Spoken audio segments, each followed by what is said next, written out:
লাগে বুঝি না বাপু, তুমি তো যাও মস্করা করতে। থামো গিন্নি থামো।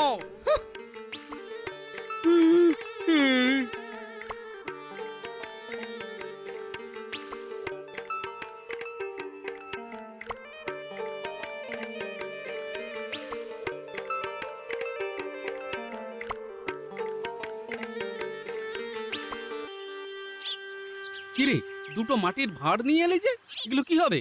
দাদু, আমাদের একটু সাহায্য করতে হবে। সে তো বুঝলাম, কিন্তু কি ব্যাপার সেটা তো বুঝতে পারছি না। বাইরে পুটিও দুটো ভাঁড় নিয়ে দাঁড়িয়ে আছে। আহা, আমি গোপাল ভাঁড় থাকতে আবার ভাঁড়ের কি দরকার? আছে দাদু, এই প্রচন্ড গরমে দেখছো না কোনো পাখি দেখা যাচ্ছে না। তা বটে, গরম এবার খুব ভালো রকমই পড়েছে। তবে মনে হচ্ছে দিন কয়েক বাদে বৃষ্টিও হবে, বুঝলি? কিন্তু যতক্ষণ পর্যন্ত বৃষ্টি না হচ্ছে ততক্ষণ পাখিরা জল পাবে কোথা থেকে? এই গরমে পাখিরা তেষ্টাই বা মেটাবে কি করে বলো তো? হ্যাঁ, এটা তো খুব ভালো ভেবেছিস গুলটে। তা এখন কি চাস বলতো? এই ভাঁড়ে জল ভরে ওই চালার ওপর রাখতে হবে। তাই তোমাকে যে একটু সাহায্য করতে হবে। হ্যাঁ, সত্যি তো, সত্যি সত্যি সত্যি পাখিদের কথা তো মানুষদের ভাবা উচিত। যদিও আমার রাজসভায় পৌঁছতে দেরি হবে, কিন্তু তাও তোদের এই সুন্দর কাজে আমি তোদের সাথে থাকবো। চল।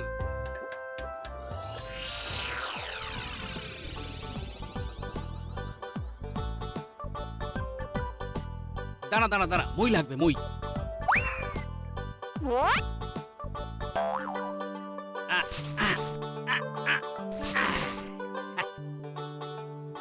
যাক, এখনো দম ফুরায়নি, তাহলে দু হাতে মই তুলে ঠিক দাঁড় করিয়ে দিলাম। আমি জানতাম দাদু ঠিক পারবে। নে গুলটে, আমি আর পুঁটি মই ধরছি, তুই আস্তে আস্তে চালের উপর উঠে যা।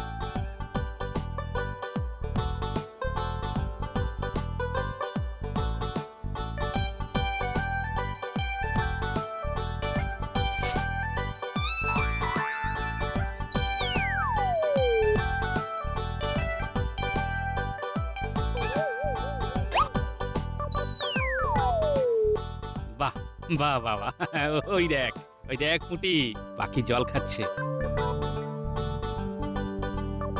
না, এবার রাজসভায় যেতে হয়। সভা যে শুরু হয়ে গেল।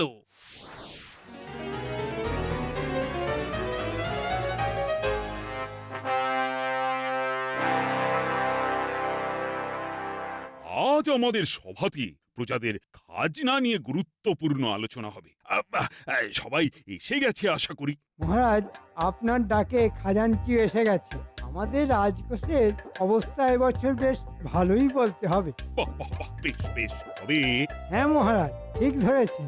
আমি বুঝতে পেরেছি আপনি গোপালকে খুঁজছেন, কিন্তু মহারাজ, গোপাল যথারীতি রাজসভায় এসে পৌঁছতে পারেনি। কিন্তু মহারাজ, গোপাল নিশ্চয়ই বাড়িতে নাক ডাকিয়ে ঘুমোচ্ছে। কিন্তু গোপালকে ছাড়া এই আলোচনা যে অর্থহীন। মহারাজ, খাজনা বিষয়ে আলোচনা গোপাল থেকেই বা কি করবে? এটা তো ওর কাজ নয়। মানে, আমি বলতে চাইছি, খাজাঞ্চি যখন উপস্থিত আছেন। তুমি বুঝলেও বুঝতে চাইবে না মন্ত্রী। গোপালকে ছাড়া আমি কোনো আলোচনা করব না। তাহলে তো মহারাজ, সবার কাজ বন্ধ রেখে গোপালের জন্য অপেক্ষা করতে হয়। মহারাজ, আমার একটা কথা বলবার ছিল। বেশ বেশ, নির্ভয়ে বলো। মহারাজ, আমি এমন কিছু আবিষ্কার করতে চলেছি যাতে যাতে মহারাজের আর কোনো খাজনা নেওয়ার প্রয়োজন হবে না। হ্যাঁ, সেটা আবার কিরকম? ধরুন ধরুন যদি এমন কিছু আবিষ্কার করতে পারি যাতে রাজকোষ কোনোদিনও খালি হবে না। হ্যাঁ হ্যাঁ, তাহলে তো আর ওই খাজনা নেওয়ার কোনো প্রয়োজন হবে না। হ্যাঁ, সে তো খুব ভালো কথা। শিগগির আপনি আবিষ্কারটা করে ফেলুন। মন্ত্রী চুপ কর। শোনো হে বিজ্ঞানী, রাজকোষের উন্নতির জন্য বিশেষ ভাবার দরকার নেই, কারণ রাজকোষে যা আছে তা সব প্রজাদের কল্যাণের জন্য। তাই এমন কিছু আবিষ্কার করো যাতে প্রজাদের উন্নতি হয়। ঠিক বলেছেন মহারাজ।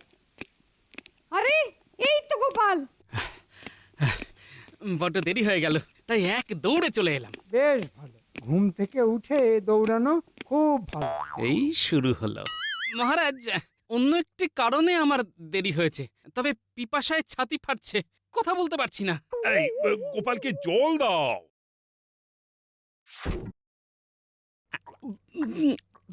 উম, বলো বলো গোপাল, এবার বলো। এই প্রচন্ড গরমে দেখছো না কোনো পাখি দেখা যাচ্ছে না।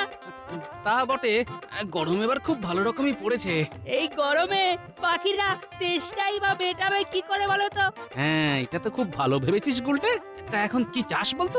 এই ভাঁড়ে জল ভরে ওই চালার ওপর রাখতে হবে, তাই তোমাকে যে একটু সাহায্য করতে হবে। হ্যাঁ, সত্যি তো, সত্যি সত্যি সত্যি পাখিদের কথা তো মানুষদের ভাবা উচিত। যদিও আমার রাজসভায় পৌঁছতে দেরি হবে, কিন্তু তাও তোদের এই সুন্দর কাজে আমি তোদের সাথে থাকবো। চল।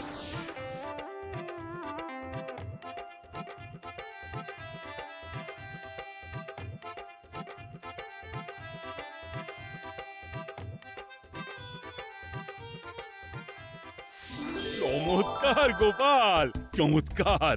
তোমার নাতি নাতনিদের পাখিদের জন্য যে ভালোবাসা, তা আমাকে মুগ্ধ করলো। সত্যি তো, এই গরমে পাখিদের জল খাওয়ার খুব কষ্ট। সব সব আমিও আর কি তোদের সাথে মই নিয়ে লেগে পড়লাম। বেশ বেশ করছো, বেশ করছো। কিন্তু মহারাজ, আজকের সবার গুরুত্বপূর্ণ আলোচনা এবার শুরু করা গেলে বড় ভালো হতো। মানে বলতে চাইছি, বেলা যে অনেক হলো। হুম, আজ অনেক বেলা হয়ে গেছে। আজ সভা মুলতুবি হলো, আলোচনা বরং কাল হবে। যথা আজ্ঞা মহারাজ। মন্ত্রীমশাই, আপনি হচ্ছেন আমাদের সব, তালিবস্য নয়, দন্তিস্য। তবে আমি যা বলবো সব তোরা শুনবি তো? আপনার আপনার সব কথাই তো শুনি মন্ত্রী মশাই। মানে ওই আপনি যা করতে বলেন কিছুই তো আর বাকি রাখি না। জানিস, এবারে ফলন খুব ভালো হয়েছে, খাজনাও একেবারে উপচে পড়বে। মানে বলছিলাম কি, ওই খাজনার কিছুটা, মানে এই সামান্য কিছু যদি আমাদের কপালে জোটে, তাহলে বাকি জীবন আর কিছুই করতে হবে না। বসে খেয়েই কাটিয়ে দেওয়া যাবে। তবে আর তোদের সাথে দেখা করলাম কেন? কিছুটা নয়, পুরোটাই তোরা পাবি, যদি তোরা আমার কথা শুনে চলিস। নিশ্চয় নিশ্চয় নিশ্চয়। আপনি যা বলবেন তাই করব। তবে শোন,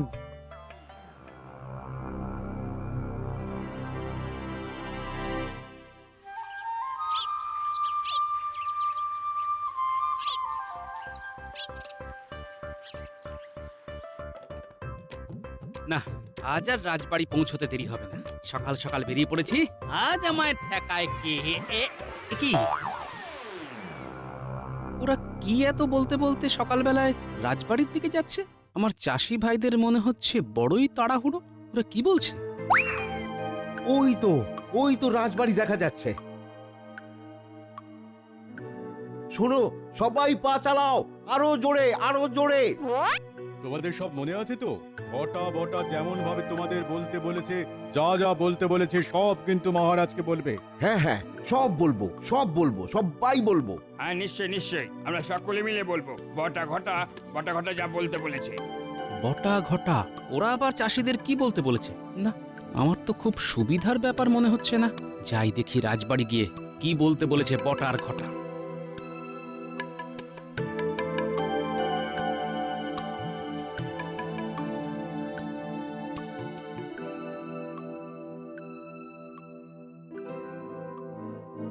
ফলন একেবারে ভালো হয়নি বলছো? না মহারাজ, না, খুব খারাপ অবস্থা আমাদের, একদম ফলন হয়নি। যেটুকু ফলন হয়েছে মহারাজ, তাতে নিজের পেটটুকু ভরে না, বিক্রি কি করবো বলুন? সে কি, এত খারাপ অবস্থা? মন্ত্রী, তুমি আমাকে আগে জানাওনি কেন? আগে মহারাজ, ভুল হয়ে গেছে। আমি ভাবছিলাম চাষি ভাইদের দুর্গতির কথা আপনি নিজের কানেই শুনে নিন। না মানে, ঠিক আছে, তোমরা যাও, আরো বেশি করে ফসল ফলানোর চেষ্টা করো। আর সমস্ত চাষিদের বলে দাও যে মহারাজ এইবারের খাজনা মকুব করে দিয়েছেন। মহারাজ, আপনি ভগবান, আপনি সত্যি আমাদের অবস্থা বুঝতে পেরেছেন মহারাজ। ঠিক আছে, তোমরা এখন যাও। মহারাজের জয়। জয় মহারাজের জয়। ওই বটা ঘটার মতলব তো আমার একটুও ভালো লাগছে না। মনে হচ্ছে মন্ত্রী এসব চালাকি শুরু করেছে। আমাকে নজর রাখতে হবে। মহারাজ, আমি নিজে একবার দেখতে চাই এবছর ফসলের কি অবস্থা। মন্ত্রী, তুমি এটা দায়িত্ব নাও। দেখে এসে আমাকে জানাও প্রজাদের কি অবস্থা। ও, এবার সবকিছু জলের মতো পরিষ্কার। বটা ঘটা আর মন্ত্রী মিলে কিছু একটা ধান্দা করছে। যদিও অনেক বেলা হলো, তবু এখন ঘরে যাওয়া চলবে না। আমাকে আগে খেতে গিয়ে চাষি ভাইদের সাথে দেখা করে কথা বলতে হবে। এই সুরেশ, নিখিল, হ্যাঁ হ্যাঁ, এদিকে এদিকে এদিকে, তোরা একবার এদিকে আয় তো। আসছি। এই নিখিল, চলো চলো চলো।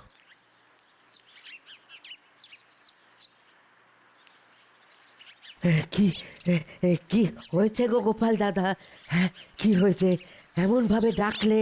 কোনো বিপদ হলো নাকি গো গোপাল দাদা? না রে না, কোনো বিপদ হয়নি। আমি এই ধরে নে তোদের একটু দেখতে এলাম। তারপর মহারাজও জানতে চাইছেন এবছর ফলন কিরকম হয়েছে। ও ও তাই?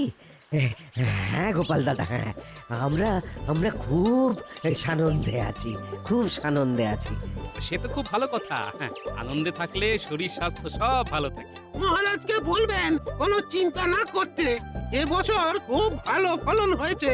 হ্যাঁ, ওই ওই ওই প্রতি বছর যেরকম হয়, মহারাজের আশীর্বাদে এই বছর প্রায় ওই 2 গুণ ফসল ফলেছে। হ্যাঁ, 2 গুণ। বাহ বাহ বাহ, অতি উত্তম। খুব ভালো লাগছে শুনে, বুঝলি।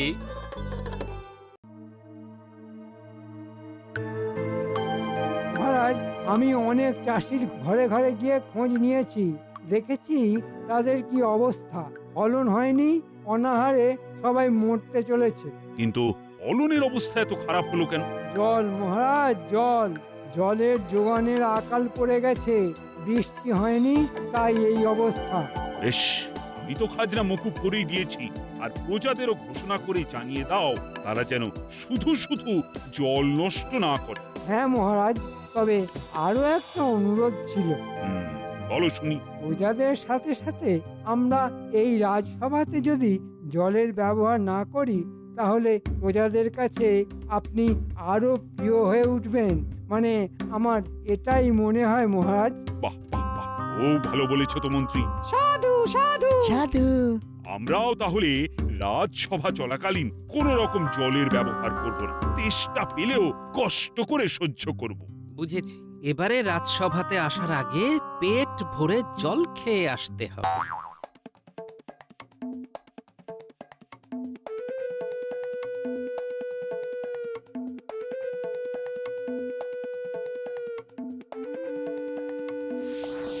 সবাই শোনো, এবছর দ্বিগুণ ফলন হয়েছে আমরা জানি, তাই মহারাজ এবার দ্বিগুণ খাজনা নেবে বলে জানিয়েছেন।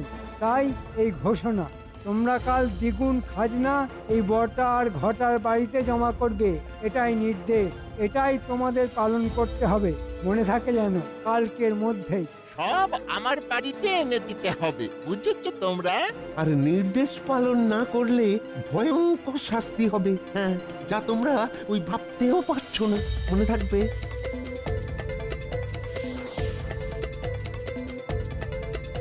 সে কি, এরকম কোনো নির্দেশ তো মহারাজ দেননি। তিনি তো শুনেছেন ফসল ভালো হয়নি, তাই খাজনা মকুব করেছেন। গোপাল দাদা, এ কি বিচার হলো বলো দেখি?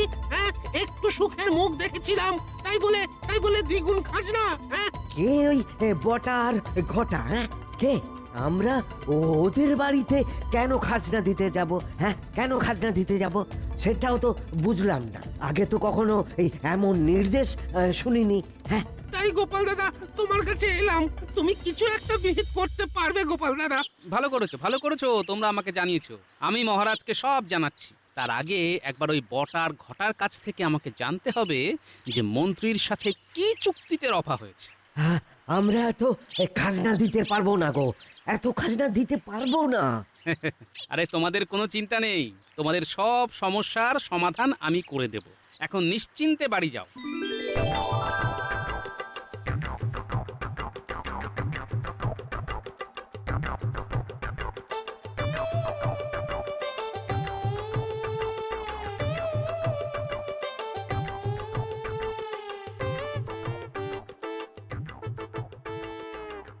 এই যে বটা ঘটা, তোদের সব দুষ্কর্ম আমি জেনে গেছি, প্রজাদের মুখ থেকে সব আমি শুনেছি। এবার বলতো তোদের নিয়ে কি করা যায়? আমাদের সাথে মন্ত্রী মশাই আছেন। হ্যাঁ। কথা কি, আমি যদি এখন মহারাজকে গিয়ে সব কথা বলি তাহলে মন্ত্রী নিজে তো মিথ্যে কথা বলে পার পেয়ে যাবে, কিন্তু তোদের কি অবস্থা হবে সেটা বুঝেছিস? হ্যাঁ। তোদের সারা জীবন গারদের পিছনে কাটাতে হবে। ওরে বাবা রে, ওই কারোতে আমরা থাকতে পারবো না। দাঁড়া, তোদের এমন অবস্থা করব যে আর কোনোদিন ওই গারদ থেকে বেরোতে পারবি না। ওরে বাবা রে, আমাদের রক্ষা করো। এই মন্ত্রীর কথা শুনে আমাদের খুব ভুল হয়ে গেছে গোপাল দাদা। কথা দিচ্ছি আর করবো না এরকম। কথা দিচ্ছিস তো? আমরা আর করবো না। মন্ত্রী মশাইয়ের কথা শুনে এখন আমরা কারোতে যাওয়ার পথে। দরকার নেই আমাদের খাজনা। বেশ, ছাড় ছাড় ছাড় ছাড় ছাড়, আর কাঁদতে হবে না, তবে আমি যা বলবো সেটা মেনে চলতে হবে, বুঝলি? আগে আগে খুব বুঝেছি, খুব।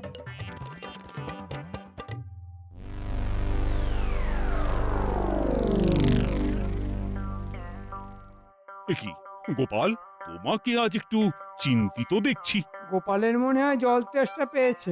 এটা ঠিক বলেছেন মন্ত্রী মশাই, সত্যি আমার জল তেষ্টা পেয়েছে। কেমন করে মিটবে তেষ্টা? জলের দেখা নাই, সবার কথা ভেবে একটু সহ্য করো ভাই।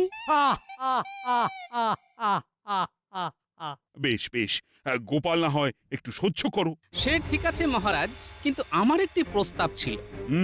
তা শুনি কি প্রস্তাব? কয়েকদিন হলো আমরা জলের অপচয় বন্ধ করেছি। এখন আপনি নিজে যদি একটু সরেজমিনে প্রজাদের কতটা উন্নতি হলো সেটা দেখে আসেন, তবে খুব ভালো হয় মহারাজ। সে আবার কি কথা? আমরা থাকতে মহারাজকে কেন কষ্ট করে যেতে হবে?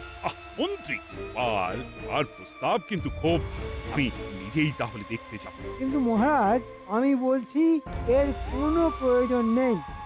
সেটা আমাকেই বুঝতে দাও না মন্ত্রী। আর আমি মনে করি আমি নিজে গেলে প্রজারাও বেশি খুশি হবে। কিন্তু মহারাজ, আর কোনো কিন্তু নয় মন্ত্রী। সব গোপালের শয়তান। আমি বুঝি এখুনি বটার ঘটার সাথে দেখা করে জানতে হবে কত খাজনা এলো। আপনি কোনো চিন্তা করবেন না, মহারাজ আসুক, আমরা যা ব্যবস্থা করার করব। সেই দিনের চাষিদের ডাকতে হবে। হ্যাঁ হ্যাঁ, ওদের দিয়েই যা বলাবার সব বলাবো। মহারাজ সেটাই বিশ্বাস করবেন। আর তারপরেই আমরা খাজনার হিসেব নিয়ে বসবো।